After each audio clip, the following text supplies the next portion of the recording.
Hello. How are you? Lovely to meet you. Lovely You to all right? kiss Oh, me. kiss. Oh, they're wonderful. Lovely. Yeah. Put your seatbelt on. I will. Line Ouch. it. Oh, mind your head. Sorry, never been in a car before. Have you not? Oh, yes, No. This is a car. Oh, magic. It goes long. Magic. You don't have to do walking. Brilliant. So do you go for walks in I Richmond? do. you? I go jogging. Do you? Seriously? Yes, and Wow. I take my boy kite flying. And how old is he? He's 2.5. Oh. He's very cute. Oh, and he goes kite flying. It's He so nice. does. I used to- Mummy, I do it. I'll do it. I'll do it. I'll do it. The kite got fantastic. stuck in a tree, in they a have to, don't really tall tree, Right. and he got really upset. Yes. It was a moment that I felt as a mum I had to be a hero and get it No, down you're for kidding. him, No, you no didn't. matter what. And people were like watching, no one helped me, but I managed to pull it out of this tree. Right. And the tree was like 40 foot up in the air, Kidding. and I got it out, and it was a very proud moment. I bet. And did he I bet now you're an absolute hero then. Yeah. Because are you gigging like a lot? A lot Oh, at the are you? moment, Right. because it's close to the Edinburgh Festival, so Right. I'm previewing the show. Previewing the show before Edinburgh. Yeah, so I do miss out on nighttime Oh, cuddles, yeah. but I do get up with him every morning. Yeah. And it's life, isn't it? Yeah, it is what it's all about. It's life. So will he come up to Edinburgh with you? He is. He's coming Right. up for the whole month. Wow. He says, Mummy makes people laugh to buy me chocolate. That's how he's figured it all out. That is fantastic. You know, if you've done something, say if you've done skydiving once and then you Yeah. meet people who do it all the time, you'd be more impressed because you know how terrifying it is. And having done some stand-up a long time ago, and it was never my forte, but you know, I survived. I really have a lot of admiration for people who do it. It's tough, very tough. My missus used to do it. Oh, really? So, you know, we've both been What's her name, through Lena? it. Judy Pascoe. So she would have last done sort of lots of gigs in the late 80s. I mean, a Yeah. long time ago. And I used to watch her, and that was equally terrifying. In fact, if not more terrifying. It's really obviously. scary watching Yeah. people that you love do stand up. My Yeah. brother does it now. Right. And my heart's in my mouth. And you enjoy doing it now. I don't you love get- it. Right. I love Brilliant. it. I love stand up. It was my dream job Right. when I was a kid.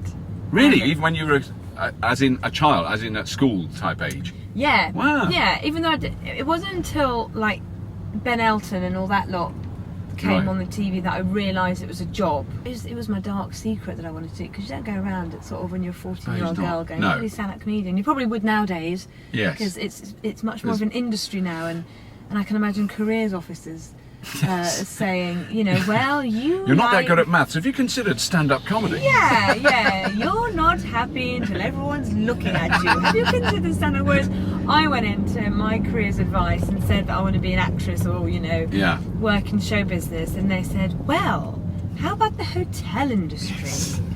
God, the advice you give kids at school is rubbish. Absolutely. It's shocking when I think of the stuff they suggested. Well, I mean, even to the extent when I sat in front of the careers officer only one time with hair that I could almost sit on. That's how long it was. And he said, "Have you considered the forces?" I was thinking, it's probably a clue, mate, in the barnet, that's probably not what I'm aiming at. Unless I was going to go deep undercover. Did you go to a posh school? No, I went to a grammar school. No, I didn't go to posh school, no. Was it all boys? No, mixed. Mixed drama? Yeah, but I fancied the girls at the Catholic school up the road. The girls at my school were like sisters. Isn't that So funny? either you get on with them, they were mates, or you hated them, like you know, Yeah. like a sister. But you didn't. I never fancied any of the girls at my school, which is weird because some of them were gorgeous. But I think there's that thing that, because we used to fancy the Benny boys, the boys at the St Benedict's, the Catholic school, Right. near our school, because did you go to posh school or did you go to No, I went to a state school. state? Yeah, it's proper school. That's what Yeah, I like to call it. real school. Yeah. And I don't understand. Do you know where I live? They send their kids to boarding schools. A lot of the mums. And I don't understand Yeah. boarding school. No. This mum said to me, "Oh, but it teaches them independence." It's like, you're not At the really age of supposed- 7, You're not supposed to be independent. No. at 7. No. But this mum, she'd sent her son at 8 to boarding school, and then she started telling me about her dogs and how much she loves her dogs. Right. And she goes, "That's the dogs are the reason I can't go on holiday abroad. I can't stand the thought of them going into kennels." But the kids, that is. Isn't that interesting? Unfortunately, there is a strand of the, the Anglo-Saxon DNA that just personifies that. You know, that the animals, the horses and dogs. Good heavens above! You know, there's a child coughing its guts out. Yeah, bottle it up. Yeah, Bottle bottle it it up. in. Good now. Now we must get the horses in. Yeah. There yes, I'm very familiar with that sort of thing. No, boarding school, absolute mystery to me. I mean, I think there was a time when I was at school age, but late teens, when I had lots of mates who went to boarding school, where there was a certain, I went, oh, that would be actually quite cool. But that was by the time they had like their own room, so they were in the sixth form, that kind of age, and they had really cool rooms in their school. And I went to visit posh schools and saw their Jimi Hendrix posters on there, and I went, oh, that would be so. And no parents, but not before that. I mean, I wouldn't want it to go. I grew up, reading Enid Blyton and the Twins at St Clair. Yes, yeah. It all sounded great fun, but actually, even then, I liked to read about it with the thought of like being with a bunch of girls who could do anything you like to each other. Yeah. Terrifying. It generally is going to be some cruelty. Well, that's what really scared me, was the bullying. The prospect of 24-hour bullying as opposed to just school hours. Although I wasn't, not bullied that badly at school. I was called the Incredible Bulk. Yeah. Nice. And mop head. Because we didn't have hair straighteners in the 80s. Right. And I looked like a microphone until I was about sort of 20. So what I don't 28. see, as a bloke who never understands anything about women's hair or anything, still at my age, I think I'd have learnt it now. So when I meet someone with curly hair, I think that's because their hair's curly, and then they'll find out they curl it and it's actually straight. Or someone with straight hair.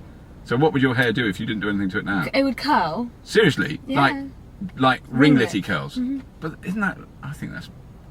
Well... Oh, I don't know. I shouldn't ever put any value judgment on it.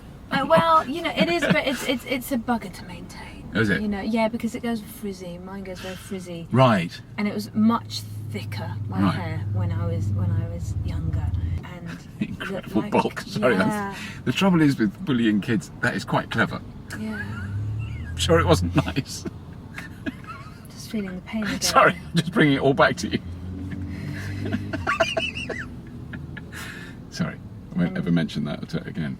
And my real name's Sharpadak, and they used to call me Shark Attack. When they brought the Mary Rose up from under the sea, I got called Shipwreck. It's a difficult time. Yeah. Very difficult. But what was that? I mean, because was that mainly Anglo-Saxon kids at your school? Was it very mixed? Or was that in I London? love the way you use Anglo-Saxon. I think Anglo-Saxon's a very good term. It's brilliant, isn't it? I'm going to start using Anglo-Saxon. Absolutely. More often. Refer to the The Anglo-Saxons. Anglo-Saxons and the Celts Absolutely. made up for about a third of the school pupils population. in my school. Right. And then it was like third. Now, what would you call black people? Yeah, black people. I don't know. Afro-Caribbean. Africa could be. Okay, and then there was there were a third Afro-Caribbean, and then a third were Asian. Right. Or just maybe slightly less than a third, because there was 2 Chinese kids. Right. And there was a sort of pecking order. There was if you're like one of the black kids, you were kind of cool. Right. And I was all right because I was friends with them. But then there was a couple of the Anglo-Saxon girls who picked up on my porkiness. Right. And they started to call me the Incredible Bulk. Right. It's deeply upsetting. Yeah. I'm not blaming their race. But it may have had something to do with It may it. have had something to do with it. The black girls never called me the Incredible Bulk. Oh, did they not? No, they were very nice. I had my friends Carolyn and Jackie were very nice. Oh, lovely. But they never picked me for games. I was like classic, not getting picked. Yeah. Like no, don't want her. And then it was the boys were very tall, very big boys at my school. I don't know. I got a shock at high school where suddenly there was boys my age sort of that looked about 6 foot. Yes. There was a boy called Ellis at my school, and we never spoke, we never fell out, nothing. He was just very, very tall and broad, and every day he would just come in and push me over, and I would just be lying on my back, and then I had to get up again and carry on. But he didn't sort of call your name or say I hate you or anything. No, just used to sort of just push me quite gently over, Right. and then sort of scuttle over me. Like that. It's weird, isn't Make a it? bridge with his legs. I mean, it may have been that he found you devastatingly attractive and he didn't know how to deal with that emotionally. I mean, I could have think been. But it's an odd way to express it. if you'd seen me at 13, you wouldn't think that. But well, you might see me now and not think that. But no, it was an odd thing, and it was just something you accepted. This is what happens every morning. Right. You just get pushed over. It's normal. There was no hostility. Right. There was no hostility at all. My primary school, Yeah. there weren't very many non-white kids. Right. And so, I mean, I was there from the beginning, and they'd always make me do projects on Iran. Shaparak is going to do a project on Iran for us and tell us about, and it was nice. And then this a black girl called Yvonne came from Nigeria, so she was proper Nigerian, like she had an accent and everything, and it was terribly exciting for everyone. We all did a project on Nigeria, Right. and we were told before she was coming that she comes from Africa, and I was fascinated by Africa when I was a kid. I used to think Bognor Regis was in Africa. Right. Someone said their family was from Bognor, and I was like, oh my god, it's African. And everyone came, and then it was the way little girls get possessive about friendships. It was a fight to become her best friend. Right, yeah. But she was then, I think her dad was a diplomat or something, so she was one of those kids that stay in your school for like 3 months and then disappear off again. Yeah. But no, she was cool. And then there was a Lebanese girl. Right. And this is like what was acceptable back in the 80s. She walked into a classroom without knocking, and the teacher said, "You people don't knock, do you? You just blow the door down." Isn't that interesting? Wow. Do you find that you go super British in America? Oh yeah. I funny? slather it on. Isn't it brilliant? It has been. They love It's it. been very advantageous. I found myself in restaurants going, "I say, Yes. I say, waiter." Yeah. No, I don't think I've ever said that's awfully kind of you in this country, but I have in America. I know. Well, that's awfully kind of you. Thank you so Awfully much. good. And then I'll just pop that over there. They love pop. They Yes. love popping things places. I'm just gonna pop out. Oh my god! I'm just gonna pop out. It does get on your nerves after a while though. Yeah, yeah. Because I was telling people a wonderful joke at this pool party in America, and nobody laughed at my wonderful joke. It was a pub joke. Shall I tell it to you? Do tell me the pub joke. Well, I'll tell you why they didn't laugh first. They didn't laugh because they went, "Oh, we were so lost in your accent, we didn't listen to a word you actually said." It's my joke is there's a woman and her friend are sitting in the front room, and her husband comes up the garden path with flowers for her, and the woman goes, "Oh God, here he comes again with flowers. That's such a pain." And her mate goes, "But that's nice." She goes, "No, when my husband brings me home flowers, all it means is that I've got to lie on my back all night with my legs wide open." And her friend goes, "Why? Have you got a vase?" A vase. I even said You got a vase. vase. Oh, you said vase because they wouldn't know what a vase. Yeah, I said vase and they still didn't laugh. Wow. It's a good joke. It's very good. I like it. I like it. I do minimal research and I'm really thick anyway, not to forget it all. But the thing about you touring with your dad in America, did you do did you do stand-up gigs in the States? I did. My dad does stand up in Farsi, the Iranian language, Right. Farsi or Persian, whichever you prefer. So in America he was doing it in Farsi. Yeah, because there's a massive Iranian community in America. Of course, I see. So all right. So he wasn't on stage with Chris Rock. No. So it was with that community. To the Iranian diaspora. But then can you speak Farsi then? I can. Oh wow, you're so clever. Farsi حرف بزنم. Oh. فارسی چطوره؟ خوبه؟ I'm gonna go. I'll go all floppy when I hear it. I love it. اگر یواش حرف بزنم میفهمی چی میگم. I just said if I speak very slowly, do you understand? Because that's what people always say. And how do I say not a word? Not a clue. Nah, hichi. Nahichi. That's it. That's good. Because I mean, very briefly, because around the time you were born, that's when I was a teenager, and a huge amount of Iranian students who were just here being students suddenly didn't go home. Yes.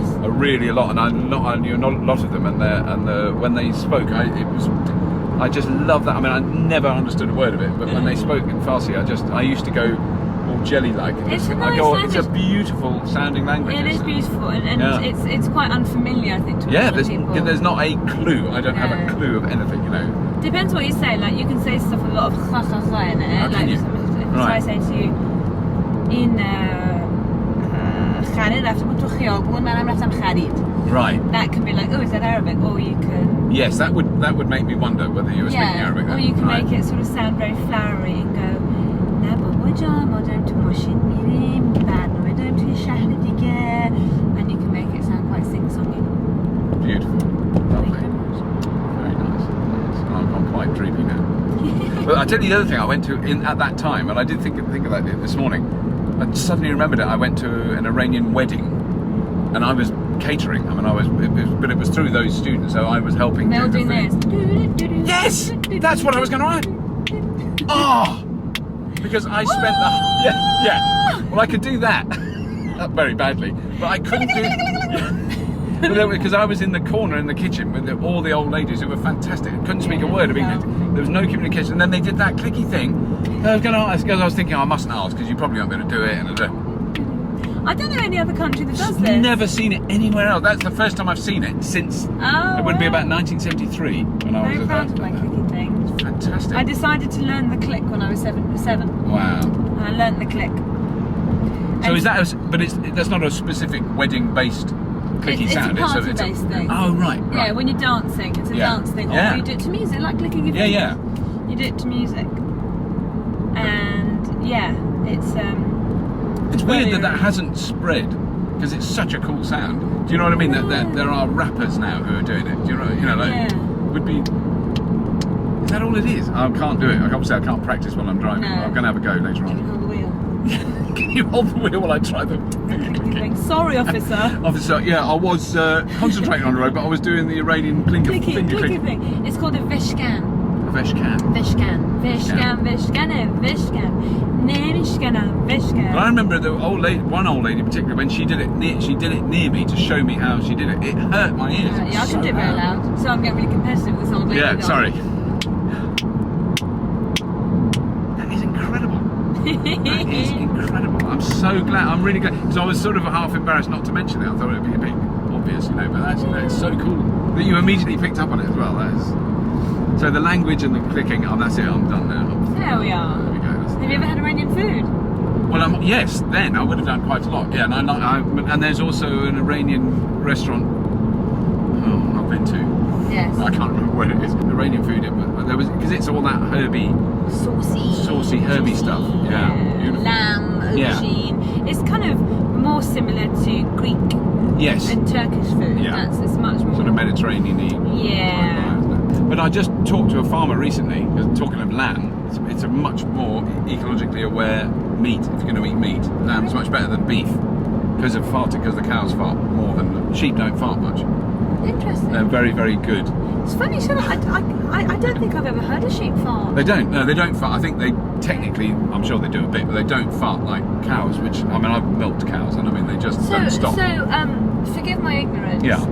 Cows' farts destroy the environment. Yes, it's methane. It's one of the biggest climate change gases there is, because there's so many cows, billions of them in the world, and they fart. This is something I should have known. Yeah. I don't know.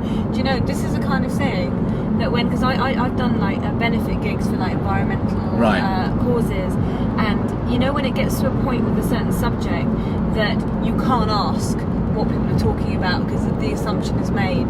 Yes. That you already know, and then you just never quite find the time to Wikipedia it. Yeah. And so I'm glad. Don't tell anyone that didn't know about that you didn't know about the farting cows. I have no idea. So is it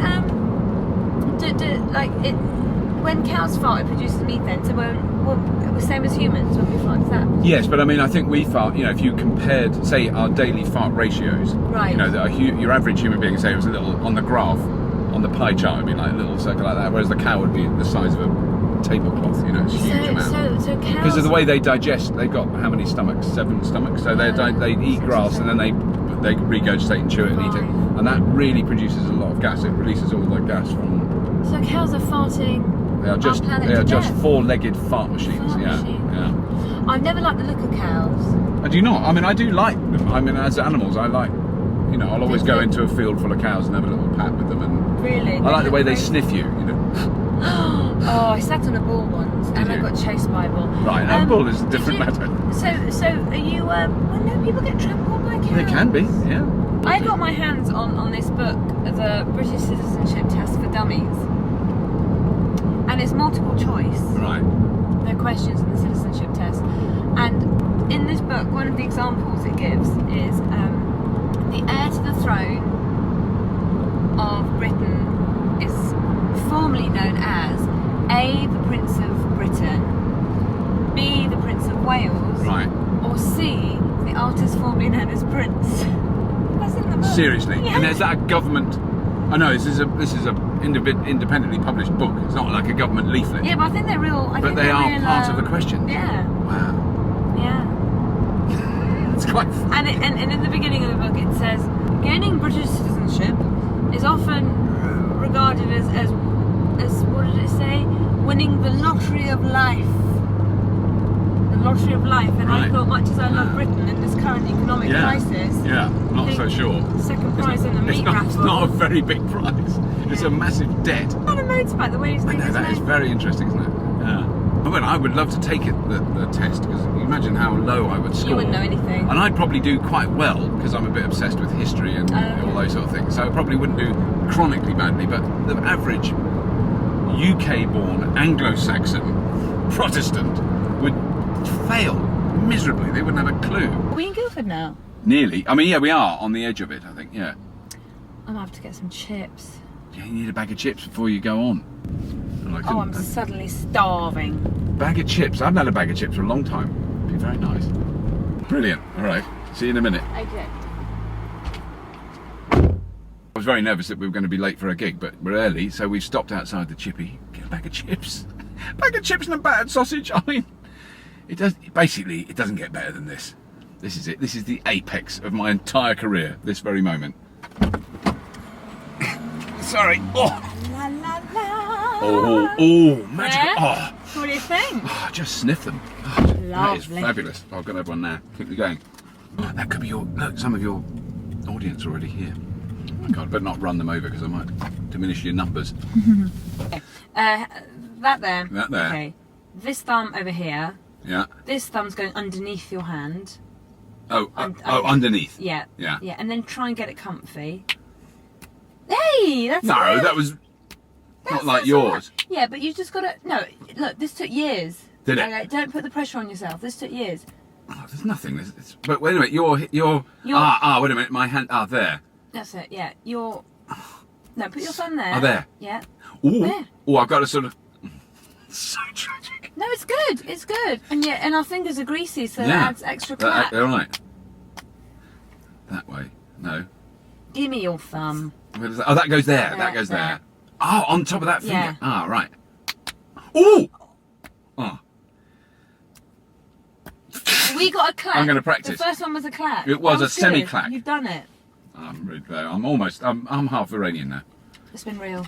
Fantastic. It's been lovely to meet you. Lovely to meet Bit you. of a fishy, Mwah. a chippy kiss. Well, have Well. a brilliant gig, and I hope everything really goes well in Edinburgh and all that stuff. And Thank you very I much. hope you remember all your lines. And This was fun. it makes me nervous. I'm really glad. I'm more relaxed now that I know you've got notes on stage because that'll be more tense. Fantastic. Thank you very much. See you later. All right. Bye bye.